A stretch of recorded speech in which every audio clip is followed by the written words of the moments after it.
Well, you saw the fiery but mostly peaceful protests in Dublin. You saw the government whining about inflammatory rhetoric on social media. So what better way to de-escalate the situation, thought this government councillor, than to literally call the protesters a terrorist group? Everyone is living on edge right now, and we need to do something about it. We cannot continue ignoring that this is a small minority of far-right movement. It is an organized terrorist group of people who want to harm immigrants in this country, and we have to take action now.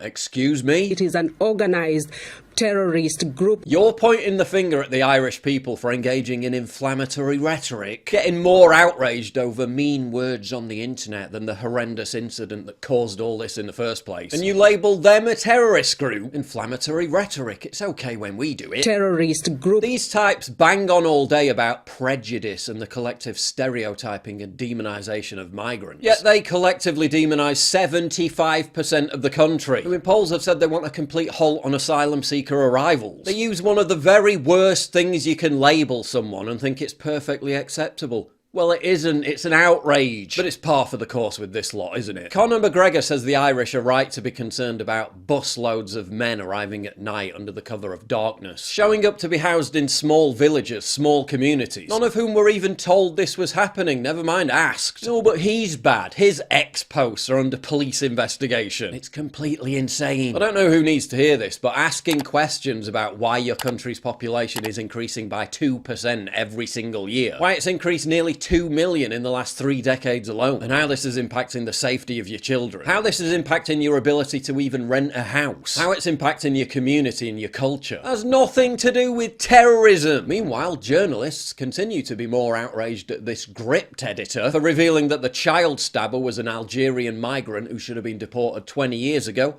than the stabbing itself. Your website, John McGurk, has received a lot of criticism this for weekend reporting the news, for choosing to highlight the nationality of the suspect in this night attack at a moment in time when there were hostilities in the city centre. I'm wondering, in what way did you feel his nationality had a bearing on this incident?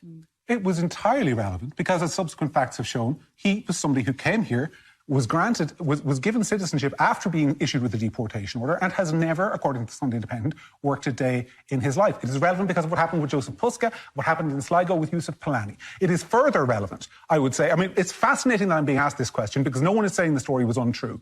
Essentially, the story... No, didn't say it was untrue.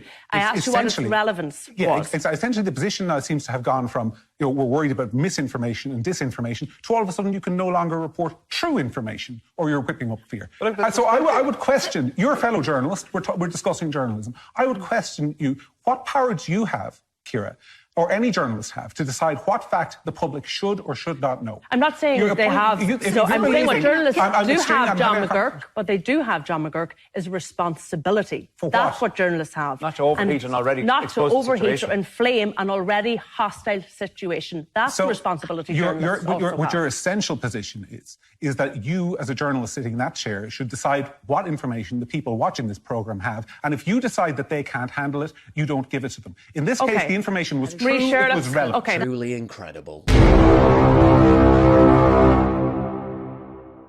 If you value what I do and you want to help support me, please visit pauljosephwatson.locals.com and either pledge a one-time donation or subscribe to join my community, get early access videos, and message me directly. And exclusive live streams coming soon too. Promise. Check out the Locals link down in the description. And don't forget to take a look at the brand new website, modernity.news. That's where you'll find all my content, including exclusive articles. That's modernity.news.